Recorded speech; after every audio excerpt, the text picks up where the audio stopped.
አሰላሙ አለይኩም ወራህመቱላሂ ወበረካቱ እንዴት ናችሁ? ሰላም ናችሁ? ሁሉ መልካም ሁሉ ሰላም እኔ ጋር ሁሉም ሰላም ነው አልহামዱሊላህ። የሱመያ ኢትዮ ቤተሰብ የሆናችሁ ሐሳብ አስተያየት ካላችሁ ኮሜንት ላይ ያስቀምጡልኝ።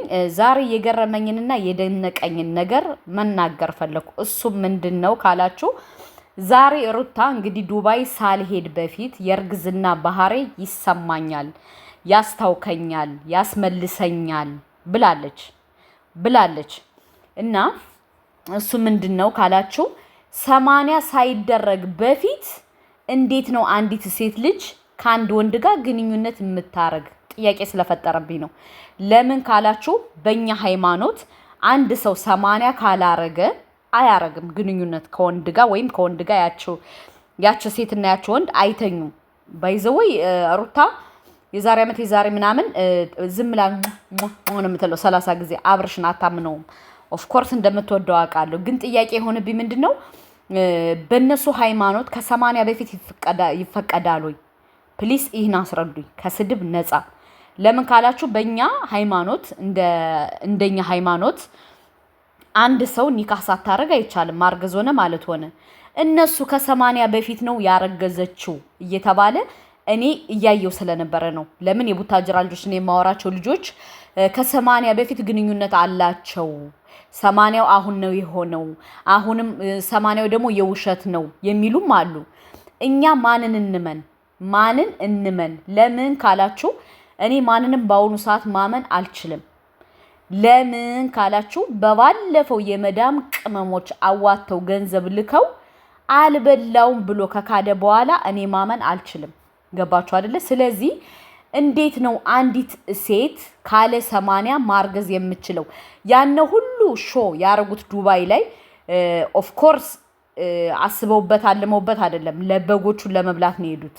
በጎቹን እነ ብርቄንና እነ ድንቄን ለመብላት ነው የሄዱት። እህቶቻችንን እነዚህ ሞኝ እህቶቻችንን ለመብላት ነው የሄዱት። ይኸው እነሱ ፏፈሽ ብለው ተዝናንተው መጡ። የመዳም ቅመሞች ግን አሁን ከድስት ማጠብ አልወጣችሁም። ድስታችሁን እያጠባችሁ ነው። እኔ በጣም የምትገርሙኝና የምትደንቁኝ ኦፍ ኮርስ ኢትዮ ይዩላቸው፣ ሰብስክራይብ አድርጓቸው፣ አበረታቷቸው። ችግር የለውም። እኔ ጀምሮ እኔ ሰብስክራይብ ናቸው። ግን እናንተ እነሱ ሊሞሸሩ እነሱ ፏፈሽ ሊሉ ዱባይ ሊዝናኑ መተው እናንተ ጊዜያችሁን ሰዓታችሁን ቆጥባችሁ ሂዳችሁ ፏፈሽ ብላችሁ እናንተ ከመዳም ቤት ኔክስት በሁለተኛ ቀኑ ድስት እያጠባችሁ ነው። እነሱ ግን ፏፈሽ ብለው ተዝናንተው ሩዝ ደብሮናል፣ ምን ብሎናል፣ ምግቡ አልተመቸንም እያሉ ቪዲዮ እየሰሩ ያየው ነው። እንደዛ ብለው ፏፈሽ ብለው አገራቸውን ተመለሱ። እናንተ ግን የዘመድ ናፍቆት፣ የቤተሰብ ናፍቆት፣ የሀገር ናፍቆት እያለ እየተንገበገባችሁ ጡታችሁን እያስለከለካችሁ የነሱ ቀን እንትን እያላችሁ እየጨፈራችሁ ነበር። እህቶቼ ለምን አብራችሁ አልሄዳችሁም? እነሱ ወደ ሀገር ሲመለሱ ለምን አብራችሁ አልተመለሳችሁም? አትችሉማ፣ ብር የላችሁም።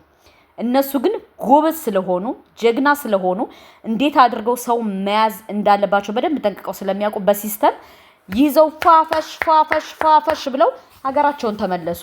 አሁን ደግሞ ጧ ባይዘወይ አብርሽ ዱባይ ሳይድ በፊት ነው ጧ አርጎ ሩታን ያስረገዘው። እንደ ወሬያቸው እንደነሱ ወሬ ነው እኔ ማውራት የምችለው። እና አብርሽ ደግሞ አላምንም ይህ ፕራንክ እያለ ማመና እንኳን በፕራንክ እኛ ራሱ አንተን አናምንህም። ለምን ካልክ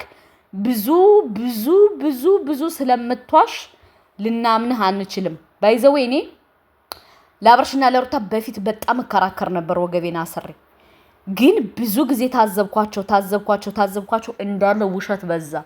ውሸት ስለበዛ ደግሞ እኔ የውሸተኛ ተባባሪ መሆን አልፈልግም። ለማንኛውም እውነት ከሆነ እንኳን ደስ አላችሁ። እውነት ከሆነ ነው ያልኩ። ግን እውነት ከሆነ ለምን ካላችሁ በእናብርሽና በነሩታ የተነሳ ከጓደኞቻችን ጋር ተቦላልከንባቸዋል። ከጓደኞቻችን ጋር ተጣልተናል። ለምን ትደግፊያለሽ ለምን አልደግፍም በሚለው ብዙ ከምሬ ነው የምነግራችሁ። እኔ ብዙ ሰው ጋር ተጣልቻለሁ። ስለዚህ እውነት ያርገው በሉ። እውነት እርጉዝ ከሆነች ብለን እንቀበላለን። ደግነቱ ግን አብርሽን ያላምንም ብሏል ነው ወይስ ልጁ ያብርሽ አይደለም? ያብርሽ ስላልሆነ ነው አብርሽ አስመረምርሻለሁ ያለ። እኔ የምለው ሩታ ግን ከዳኒ ጋር ግንኙነት አላት? ይሄ ልጅ የዳኒ ነው ተብሏል። ይሄ ልጅ የዳኒ ነው የአብርሽ አይደለም፣ ለዛ ነው አስመረምራት ያለው አለው ምናምን እያሉ የሰፈር ጭምጭምታ ሰምቻለሁ። እኔም ተጠራጥሬያለሁ። የጠረጠረ ተመነጠረ። ለምን ካላችሁ የዛን ጊዜ ዳኒ ጠልፎ ወስዶ አርጓት መቶ ከሆነስ እኔ ደግሞ ለምን ካላችሁ ብዙ ሰዎች አሁን ኮሜንትም እያየው ነበር። ግማሹ እንኳን ደስ አለሽ ይላል፣ ግማሹ እኔ ግን ልጁ ሳስበውና ስስለው ልጁ የዳኒ ነው። ለምን ካላችሁ ከዳኒ ጋር ምን ትንትል ነበር ከሱ እኛ ማንን እንመን? እና እኔ እንደሰማሁት የቡታጀራ ልጆች እንደነገሩኝ ከሆነ የሰፈሮች ልጆች እኔ በውስጥ በመስመር ማወራቸው ልጁ ያብርሽ ሳይሆን የዳኒ ነው። ከዳኒ ጋር አንድ ሰሞን ፏፈሽ ስትል ነበረ ብለው ነግረውኛል ማለት ነው። እና አብርሽን ስትሉት ልጁን አስመርምር፣ ልጁ ያንተ አይደለም፣ ልጁ የዳኒ ነው። ልጃችንን መልስልን። እኛ የዳኒ ቲፎዞዎች ነን። ስለዚህ ዳኒ ወንድማችን እንኳን ደስ አለህ ዳኒዬ። ልጁ የአብርሽ ሳይሆን የዳኒ ነው። ዳኒ እናቴን ትችላለህ አንበሳ። በአንድ ቀን ወስዶ በመኪና ጧጧጧ አርጎ አስረገዘ።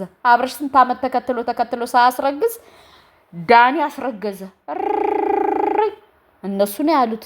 እኔ ከውስጥ አዋቂ ነው የመጣልኝ ወሬ። እና ዳኒዬ እንኳን ደስ አለህ። የልጅ አባት ልትሆን ነው። የልጅ አባት ብለናል። ዳኒ የልጅ አባት ሊሆን ነው። እናቴን ትችላለህ ዳኒ ትችላለህ። አብርሽ ስንት ጊዜ ወዲያ አርገህ አንተ በአንድ ቀን ታስረግዛለህ። ትችላለህ። ይመችህ። ከምር ትችላለህ። እና እኔ በጣም ነው ደስ ያለኝ ዳኒ ሩታን ስላስረገዘ በጣም ነው ደስ ያለኝ። እንኳን ደስ አላችሁ ውዶቼ ማሮቼ። ተሰድበን እንኳን አልቀረን። እንኳን ሩታ አረገዘሽ። ለምን ካላችሁ እናንተ የሩታ አሽቃባጭ እየተባልን ስንት ነው የተሰደብነው። ደግነቱ ግን እኔ ትንሽ የከፋይ ከዳኒ መሆኑ ነው። ከዳኒ ማርገዟ ነው። የአብርሽ አይደለም እያለ ነው። አብርሽ ደግሞ እኔ አላምንም አታረግዥም ውሸት ነው እያላት ነው። ስለዚህ ልጁ ማናቱ የዳኒ ነው ማለት ነው። ልጁ የዳኒ ነው። ጋብቻውም የውሸት ነው ማለት ነው። እንዲያጀማ ውሪ እና ለማንኛውም ሩታዬ እንግዲህ እንኳን ደስ አላችሁ። እንግዲህ ይውላችሁ የአብርሽ ደጋፊዎች መታችሁ እንዳሰድቡኝ እኔ የሰማሁትን ያወራሁት የሰማሁትን ቡታጅራ ድረስ ደውዬ የውስጥ አዋቂ ስለሆንኩ የቡታጅራ ልጆች ነፍ ማቃቸው ልጆች አሉ። ደውዬ ከዛ ነው የሰማሁት። ሩታ ኦፍ ኮርስ እርጉዝ ናት፣ ግን ልጁ የዳኒ ነው። እንግዲህ አብርሽ እንደለመድከው ገመድ ይዘህ በቃ ዱር ለዱር ሂድ። መቼም አንተና ዱር መቼም አትለያዩም። አንተና ጫካ አትለያዩም። እና እንግዲህ ቆጥ በል። እኛ እዚሁ ነን ጨብ እናደርግልሃለን። እና ለማንኛውም ውዶቼ ማሮቼ ኮንግራጁሌሽን የዳኒ ደጋፊዎች እንኳን ደስ አላችሁ። የዳኒ ደጋፊዎች ነው ያልኩ፣ ደግሞ የአብርሽ አላልኩም። የዳኒ ደጋፊዎች ማሮቼ፣ ፍቅሮቼ፣ ውዶቼ የኛ ልጅ በአንድ ቀን ተኩሶ አስረገዘ። በአንድ ቀን ይመቻቦ ያራዳ ልጅ። እንዲህ አብርሽ ስንት ቀን ጎትቶ ያላስረገዘውን ዳኒ በአንድ ቀን አስረገዘ። በአንድ ቀን የጠረጠረ ተመነጠረ ማለት ነው። እና አሁን የአብርሽ ደጋፊዎች ነጠላ ዘቅዝቃችሁ አልቅሱ። እኛ የዳኒ ቲፎዞች እንደዚህ ነን። እኔ ከዚህ በኋላ የዳኒ ቲፎዞ ሁኛለሁ። ለምን ካላችሁ ዳኒ እውነቱን ስለሚያወራ ነው። ያንኛው ደግሞ ማስመሰል ስለሚችል ነው። ዲፈረንታቸው ያነ ነው። ሩታዬ ግን አይደብርሽም እንዴ? ከጓደኛው ስታረግሽ አይደብርሽም ወይ? ከምር እኔ እሷ ላረገዘችው ኮምፕሌክስ የተንጫጫ ለምን ካላችሁ አብርሽ ስንት ዓመት ብሎ ዳኒ በአንድ ቀን ጠቅ አድርጎ አስረገዘ። መገንኔ ሴቱ ተበላ እናቴን ሴቱ ተበላ። ወይ ሴት። ለማንኛውም ለዳኒ እንኳን ደስ አለ። ኮንግራጁሌሽን በሉልኝ፣ አድርሱልኝ። ዳኒዬ ትችላለህ ብያለሁ። አድርሱልኝ።